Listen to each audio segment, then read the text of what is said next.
June 6, 1944, D-Day. Canadian Sherman tanks and infantry land on Juno Beach in Normandy under murderous fire. There were so bloody much tanks burning that you were just in a bloody jungle. You saw one of your tanks in front of you hit. You didn't know what was happening.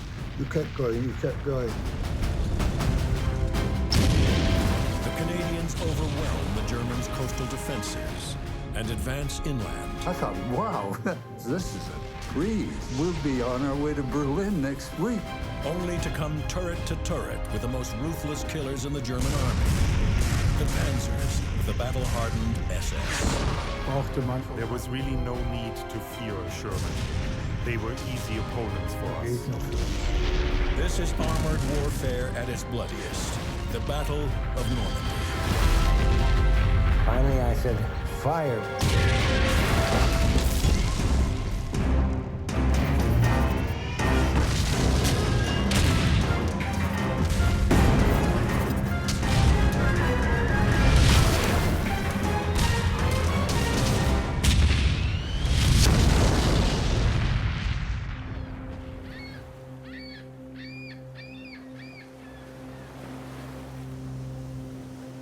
Juno Beach.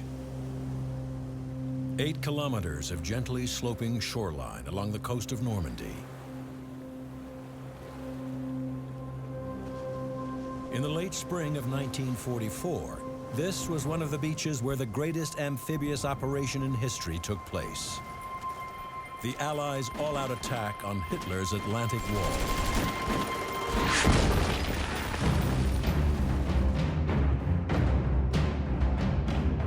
Since the fall of France in 1940, the Germans have been preparing for the inevitable Allied invasion. Building a 5,000-kilometer chain of fortifications stretching from Norway to the Spanish border. This Atlantic Wall is considered impregnable, with kilometers of concrete bunkers, tens of thousands of mines and anti-tank obstacles, and protected by over 3,000 big guns. This impressive defensive line seems a most unlikely place for an attack, but on June 6, 1944, that's exactly what the Allies do.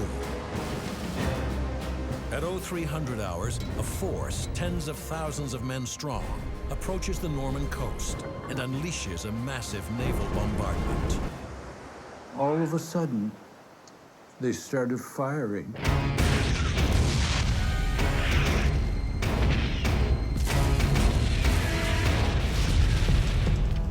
There was a British cruiser right behind us, and these 6-inch guns fired right over our heads. And my God, a 6-inch gun when it fires. I sure got my back like a window blind. Scared the hell out of me. You could see it falling on the towns way up in front of you and pounding all over the place. Operation Overlord is a joint Allied attack, and the Canadian objective is 8 kilometers of heavily defended coast, codenamed Juno Beach. Leading the assault is the 2nd Canadian Armored Brigade. Their mission, neutralize the German defenses and secure a beachhead for the infantry. At 0800 hours, the Canadians launch their attack, and leading the way are scores of amphibious tanks. They gave us all the basic training of preserving a tank in the water. We did the drill.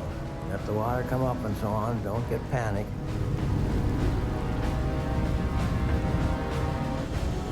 First man that gets out is the driver. Stands on the back after you got to steer this bloody thing, see?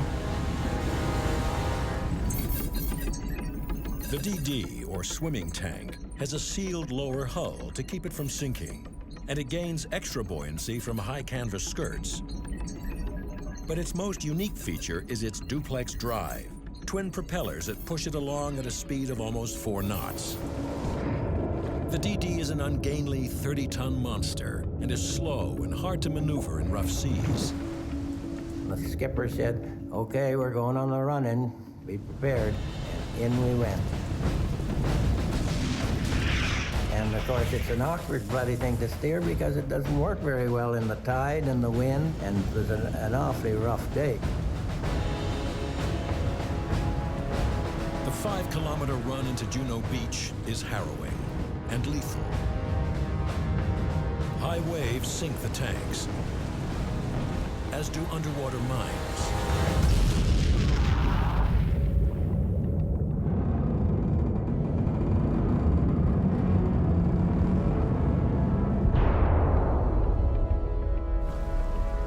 As they near shore, they come within range of the Germans' well-placed guns.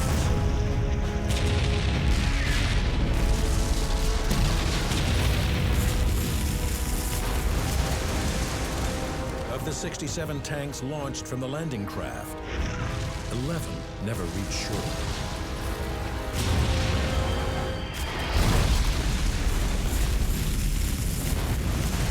Those that do have to lower the canvas skirts under heavy fire before bringing their guns into action. There was confusion. It looked like chaos. And there were a lot of vehicles, but they were all moving as they were supposed to.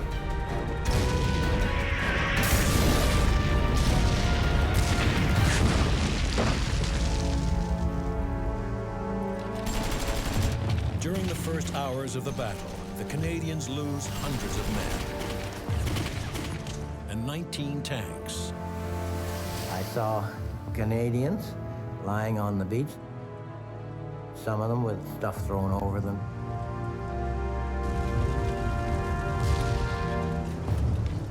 Despite their losses, they overrun the German defenses and take Juno Beach. By the end of D-Day, the Allies have breached Hitler's Atlantic Wall along 80 kilometers of Normandy coastline and have begun their advance inland. Their strategy is to encircle and destroy the German forces in occupied France. The Americans are to swing west, while British and Canadian forces head south toward their next objective, the strategically important city of Caen.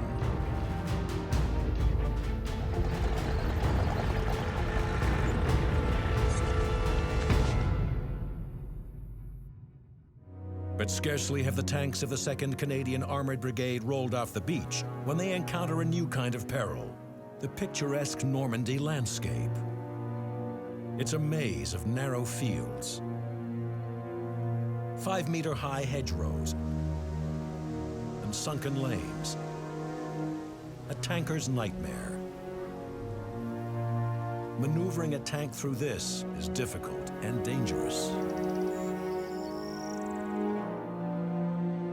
This is nothing like the wide open desert of North Africa or the steppes on the Eastern Front.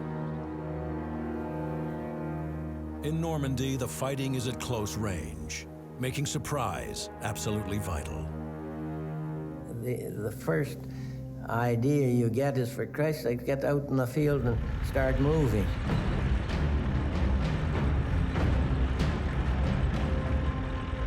Suddenly, you're up against the Normandy hedge, which is 14 feet high. It's on a 2-foot-high bank.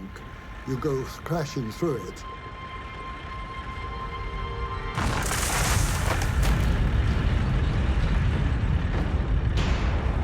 And you go down into a sunken road 4 feet deep. You go across the road and you're into another Normandy hedge.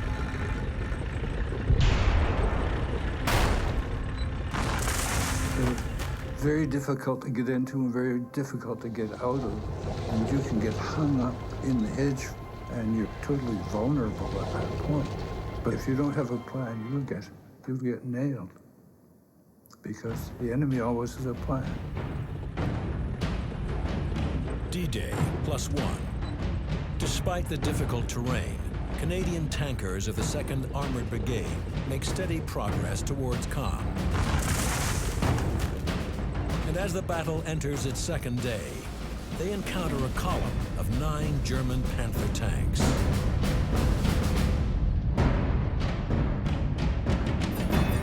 The Panther is considered one of the best tanks in the Second World War.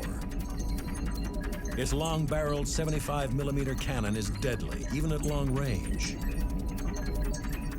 It's protected by 80mm of frontal armor, welded at a steep 50-degree slope, making it almost invulnerable to frontal attack. The Panther was, and this was pretty well known, the most functional and best tank in the war, based on 3 components: gun velocity, cross-country mobility, and armored protection. Geländegängigkeit und Panzerschutz. But those advantages won't help these Panthers. Their frontal armor won't do them any good. They're side on to the Shermans and highly exposed.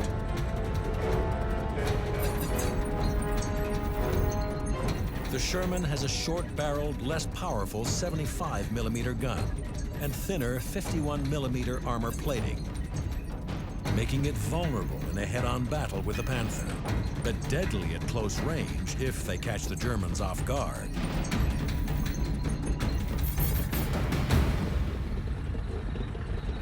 For wireless operator Phil Lawrence and the other rookies of the Sherbrooke Fusiliers, this will be their first head-to-head encounter with the enemy.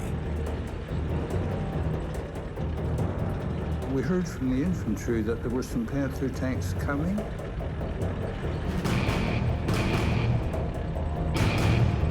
And the tanks were fairly close. They're about 900 yards, 1,000 yards away. And meanwhile, I'm trying to wake up my gunner. The captain got us all lined up. Each of us was given a target. And I'm kicking in the legs to try to get some life into him. By this time, the order to fire has been given.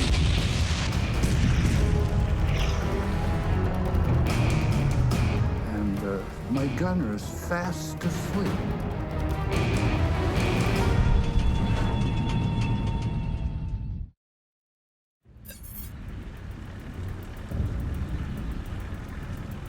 June 6, 1944, D-Day.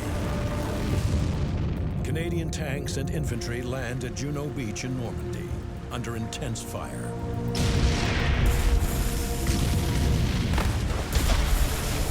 They take heavy losses, but overrun German defenses and move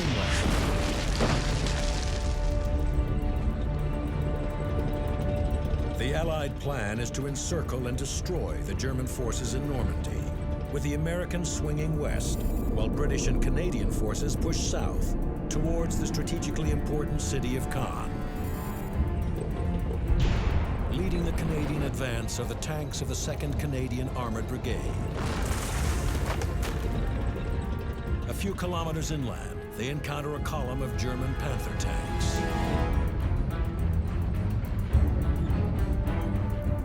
The tanks were fairly close. They're about 900 yards, 1,000 yards away. By this time, the order to fire has been given, and my gunner is fast asleep. It's very scary.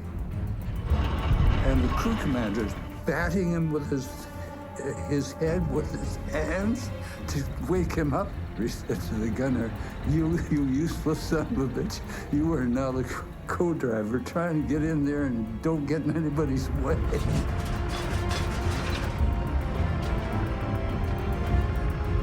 And finally, he traversed around and fired. You know, the tank was up on its springs, and the gun recoils and runs out, and the turret fills up with fire and smoke, makes a tremendous row. It's very scary. It wasn't so much a battle as it was an ambush. Those poor buggers never knew what hit them. I mean, one minute they're riding along, one behind the other, and the next minute, you know, everything's on fire. They fought them in a way that we thought was kind of stupid. They used to sit side on. The Panther has just 50 millimeters of side armor, about half as much as it has in front. Head on, a Panther can withstand almost any Allied attack, but catch it side-on at a close range, and it's very vulnerable. We could knock them off easily. All 9 Panthers were knocked out like that.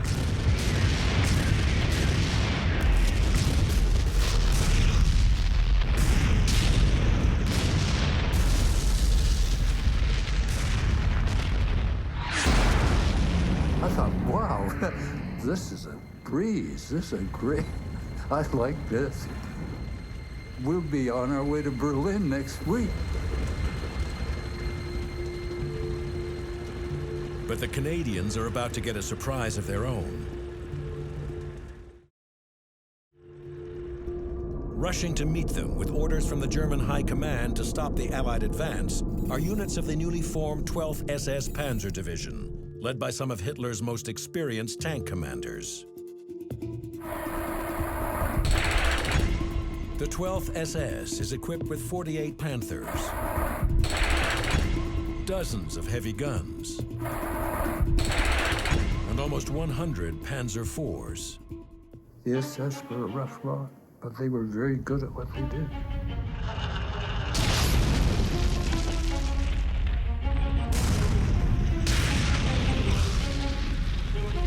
If you make a mistake, they'll kill you.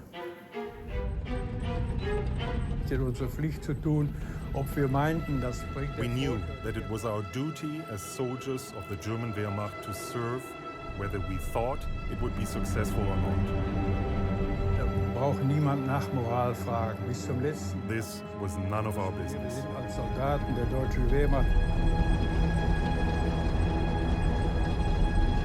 The 12th SS, also known as the Hitler Youth Division, is led by Kurt Meyer, a decorated veteran of the Eastern Front, with a reputation as an aggressive and ruthless tank commander.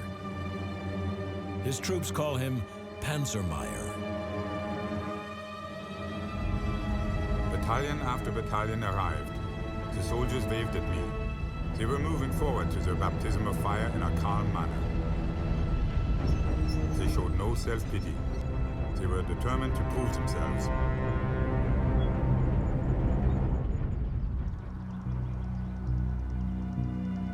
D-Day +1. Kurt Meyer and his panzers take up positions in the historic 12th century Abbey d'Ardennes.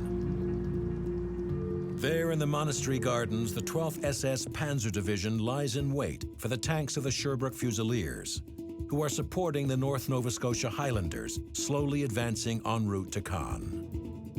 From high atop the Abbey Tower, Kurt Meyer can see them coming. He climbed up the tower of the Ardennes Church. The Abbey is 67 meters above sea level. The church itself is 26 meters high. He was able to see all the way to the western end of Juno Beach. The terrain as far as the coast was spread before me like a sand table. The whole expanse looked like an anthill. He noticed the Canadian troops advancing. I then saw what was happening. My God, what an opportunity. I issued orders to all battalions, the artillery and the tanks. Fire on my command only.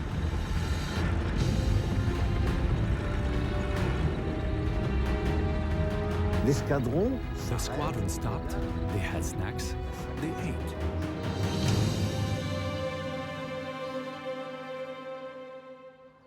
The Canadians had no protection of their flank. The tanks were right across the front of our regiment. The barrels of our guns were pointing at them.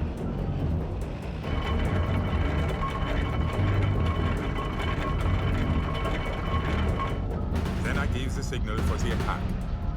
All of a sudden, bang.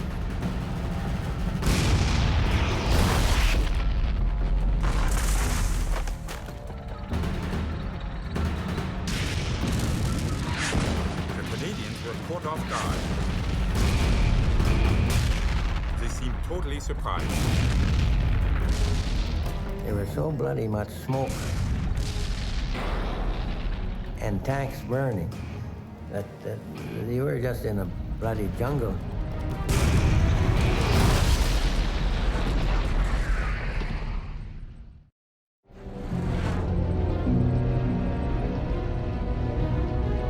D-Day +1. Over the last 36 hours, the Canadian 2nd Armored Brigade has broken out from their Normandy beachhead and begun to battle their way inland.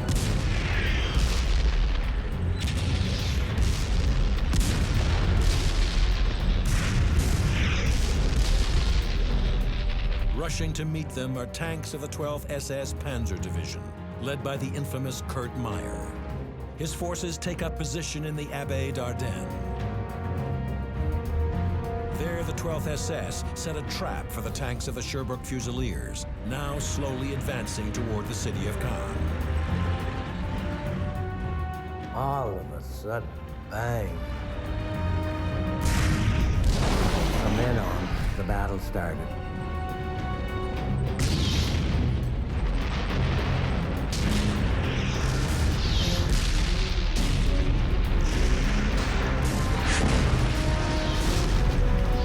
So bloody much smoke and dust and tanks burning that you were just in a bloody jungle. The Canadians are caught by surprise. Within seconds, the lead tanks of the Fusiliers column are destroyed. Our commanding officer needs some more strength forward, and he asks my squadron commander to send up a troop of tanks, 4 tanks.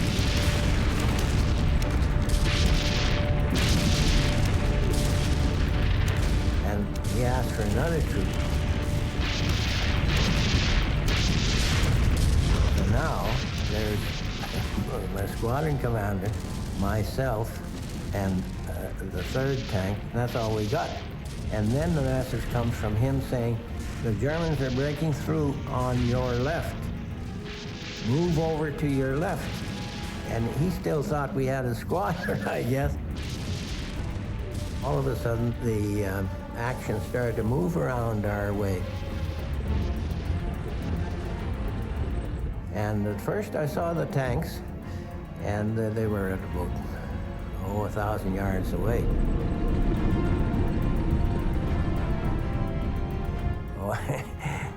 Each one of us, you had the jitters every time you saw the buggers because the gun was so much superior.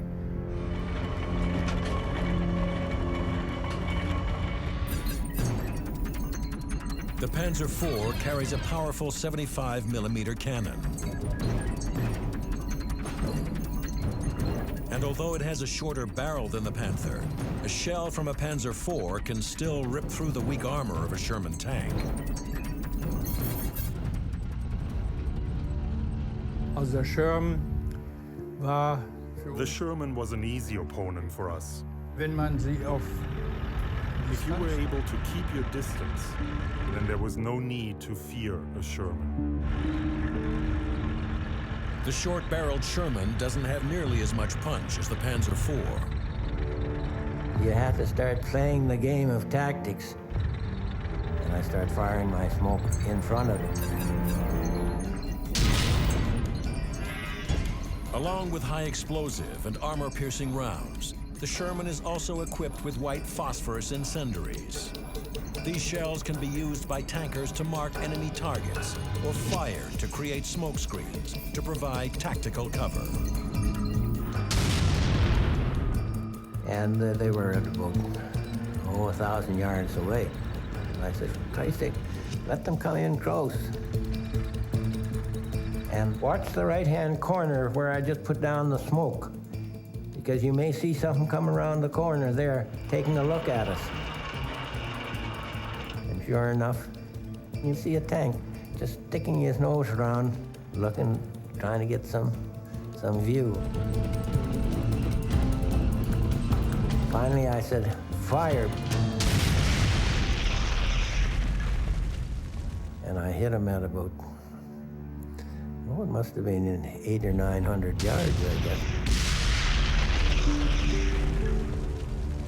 I can always remember the thing actually burning. It's Radley Walter's first tank kill.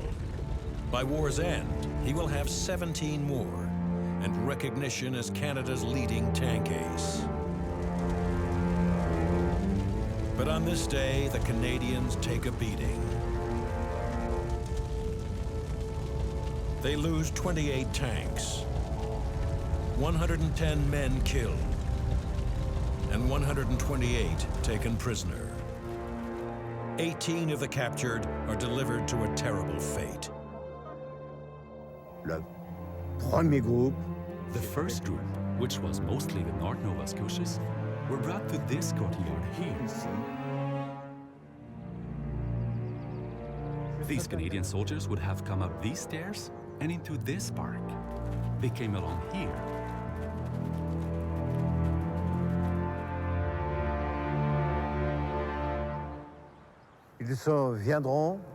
At the top of the stairs, there was an SS.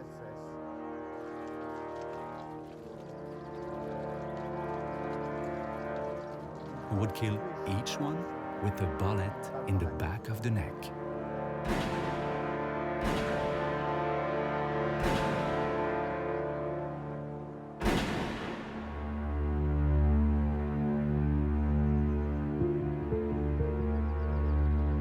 The ruthless Kurt Meyer and his 12th SS Panzer Division have all but stopped the Canadians in their tracks. All along the northern front, the Allied advance slows to a crawl. The British and Canadians planned to take the city of Caen in 3 days, but it takes them 34. The fighting is the bloodiest they have yet seen. To break the Germans' stubborn resistance, the Allies take drastic action and send in heavy bombers. Massive daily air raids reduce much of the ancient Norman city to rubble.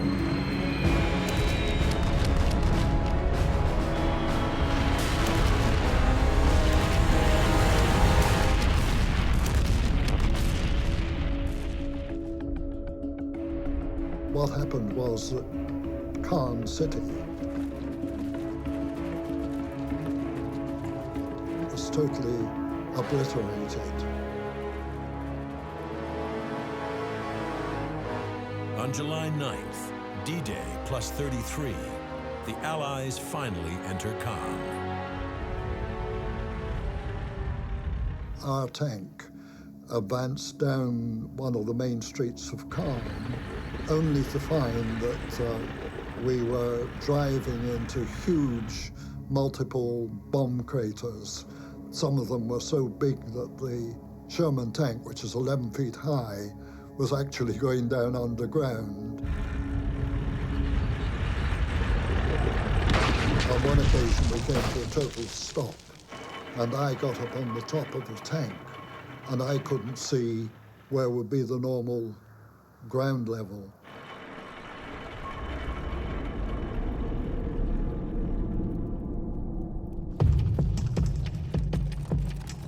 There's rubble everywhere, but no Germans.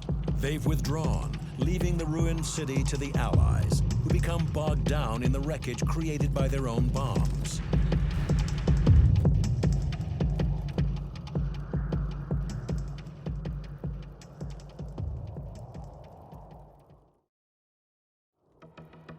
The Germans have retreated south of Caen, digging in along a 5-kilometer stretch of high ground known as Verrières Ridge.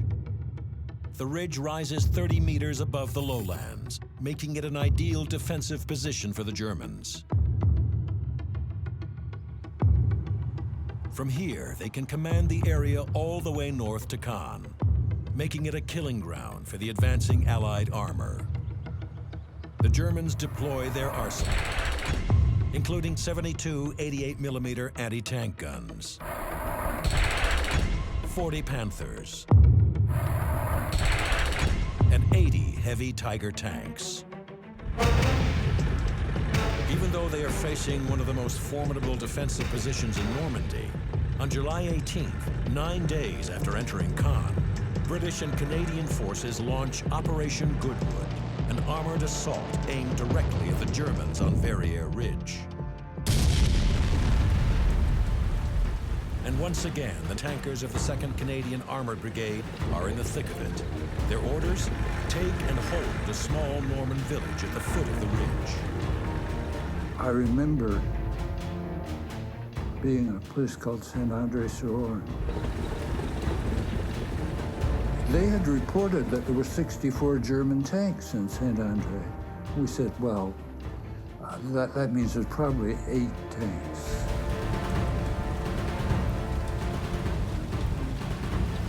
We tend to divide about 1/8 of what they reported.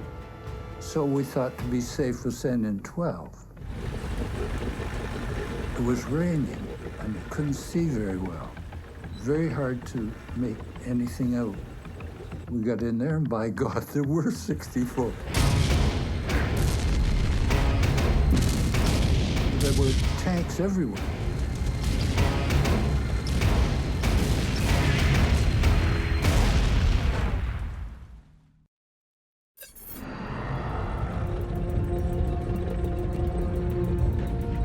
July 9th, 1944.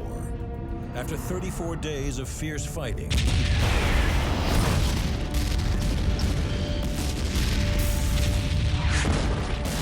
battered British and Canadian forces finally enter the heavily bombed Norman city of Caen.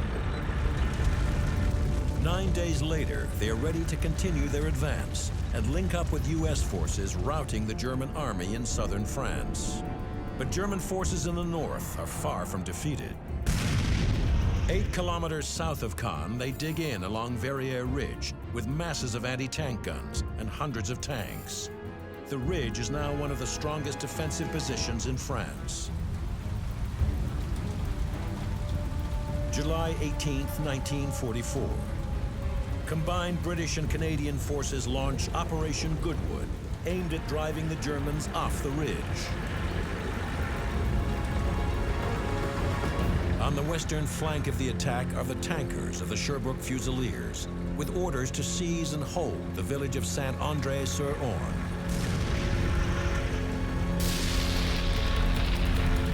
They had reported that there were 64 German tanks in Saint-André. We said, well, that means there's probably 8 tanks. We got in there and by God, there were 64. There were tanks everywhere.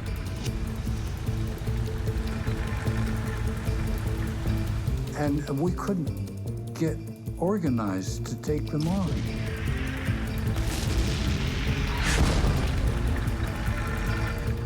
And there was a lot of people getting knocked out.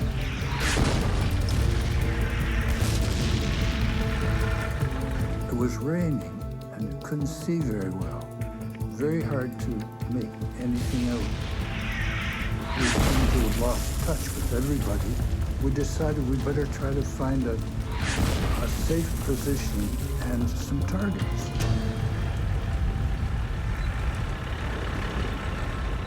We found an excellent position. It was a stone building on the right, so we were covered from view and from fire from the right. You could hardly see us for this hedge. There were 9 Panthers out about 1,000 yards or so, side on. I had taken one last look out of the turret because I'm still having trouble with the mist and rain and whatnot. And a Tiger tank came around the corner of the building, saw the position, thought, that's a great position. And they pulled in to stop right in front of us.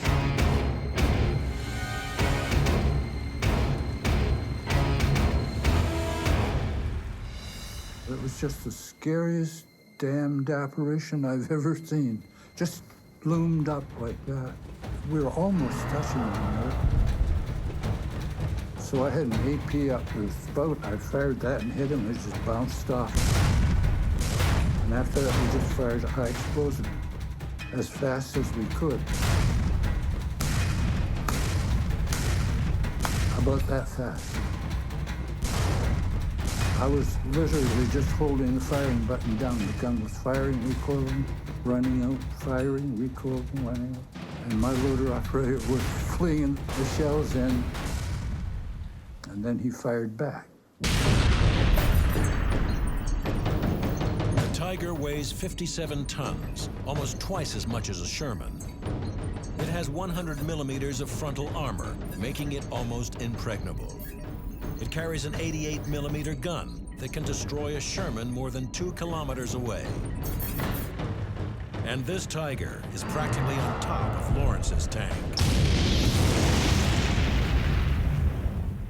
There are no words that can convey the incredible violence of that strike.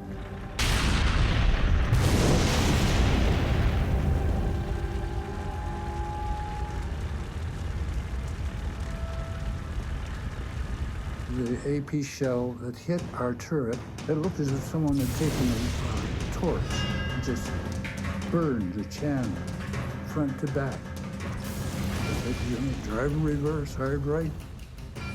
And our co-driver was driving, and he wasn't a very good driver. And he went to go into reverse, he revved up the engine. The real driver grabbed the hand throttles, and then he just grabbed the gear shift lever and rammed it into reverse and yelled into the face of the co-driver, "Let out that clutch and get the hell out of here." And so we went shooting back.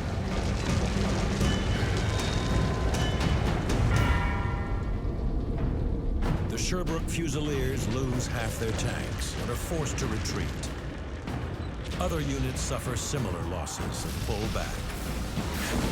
Operation Goodwood is a disaster. The British sent 800 tanks across that open ground just south of Caen, and 400 of them were knocked out. The Germans were up on the Bourguebus-Verrières ridge and were able to see for miles and miles. Along those miles, the Germans were entrenched in farmhouses, hidden away with their big guns, able to see everything that moved, able to cover the whole area with their 88 millimeter, their famous anti-tank guns, which were anti-aircraft guns, supposed to fire at aircraft 20,000 feet up in the air, but firing at us 200 yards away.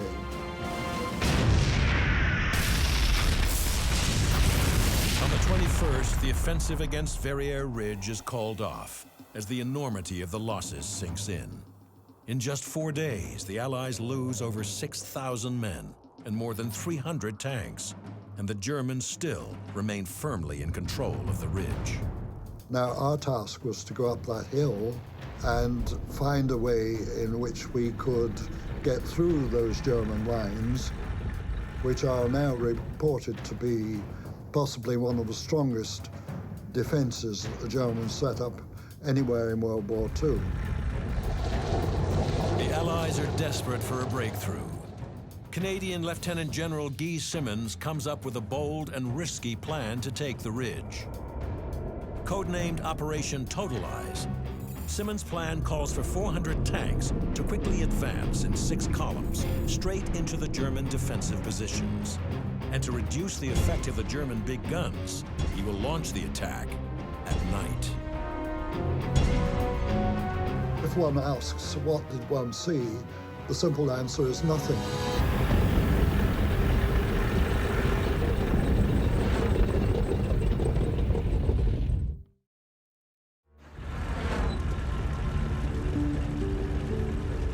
July 21st, 1944. After taking enormous casualties, 4 days of bloody fighting, the Allies canceled their massive armored offensive, aimed at eliminating the stubborn German defenses along Verrières Ridge. Lieutenant General Guy Simonds comes up with a new plan. The Allies must take the ridge because a breakthrough is key to the overall campaign in Normandy. Codenamed Operation Totalize, it calls for 400 tanks, supported by infantry, to rush forward in 6 columns, headlong into the German guns. To reduce the effect of the guns, Simmons plans to strike under the cover of darkness. A nocturnal armored operation on this scale has never been tried before, so Simmons orders his infantry and tanks to practice the attack in daylight over and over again. Getting ready for Totalize was basically about a week of really studying how to put it together. They put 1, 2, 3, 4. They made up 4 columns. Behind those 4 tanks, they put 4 more. Behind that, they put 4 flails. Behind that, another 4 flails. And then 4 companies of infantry in armored personnel carriers. Everything tracked, not one-wheel vehicles at all. 11:30 hours, August 8th.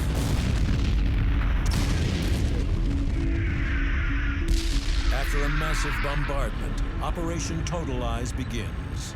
400 British and Canadian tanks lurch forward into the darkness. So you were in a mixture of sentiments. You were afraid, you were proud, you were thrilled, you were bewildered.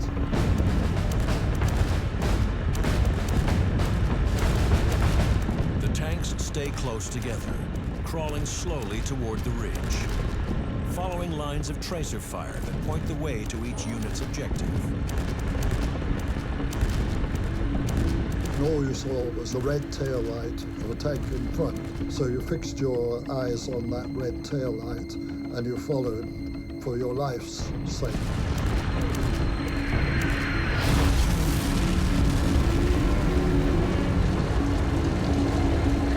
And the buggers would be putting in mines knowing reasonably well where we were and which way we might come out against them.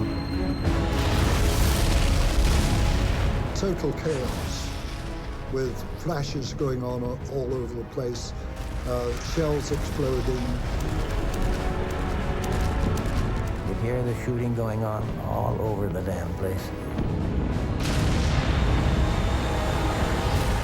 On the way, you saw some Germans in slit trenches, but you've been told not to stop, to keep going.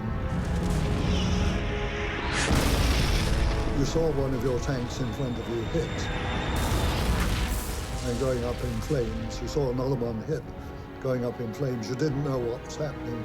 You kept going, you kept going.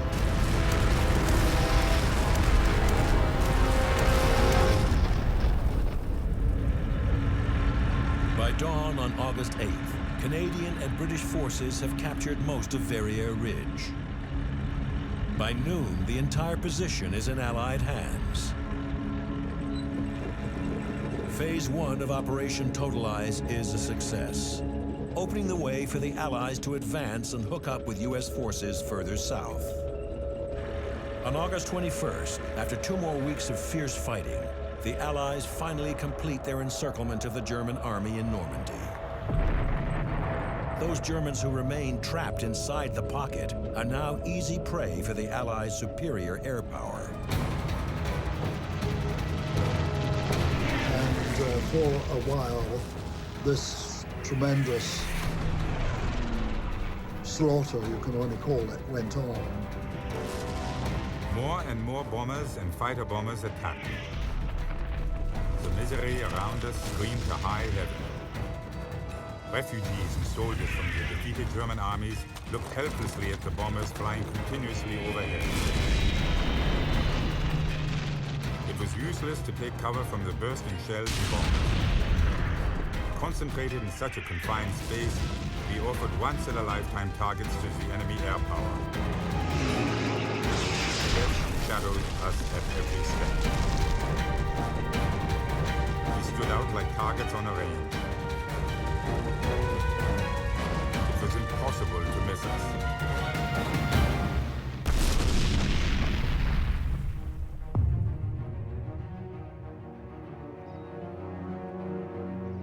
The destruction of the German army in France marks the end of the Battle of Normandy. German losses are horrific. 200,000 are killed or wounded, and 1,300 tanks are destroyed. Normandy has become a graveyard for the once mighty German panzers. Of the 12th SS Panzer Division, only 10 tanks and 300 men are reported to have escaped, including Kurt Meyer, who was later put on trial for war crimes, including the killing of 18 Canadian prisoners at the Abbey d'Ardennes. But he spends just 9 years in prison. For the Allies, the Battle of Normandy is a great victory, but it comes at a steep price. 50,000 men are killed, and over 150,000 are wounded. In the Battle of Normandy, the Sherbrooke Fusiliers suffer some of the heaviest losses of the war. Many still wonder how they survived. You know, I've been in tanks that were knocked out, but the shell didn't hit where I was. I've been in mortar barrages, but no mortar came down where I was. It's just dumb luck. I think everybody would agree on that. You got to be skillful, you got to be thoughtful and careful and all of that. But if you're not lucky, you're not going to make it.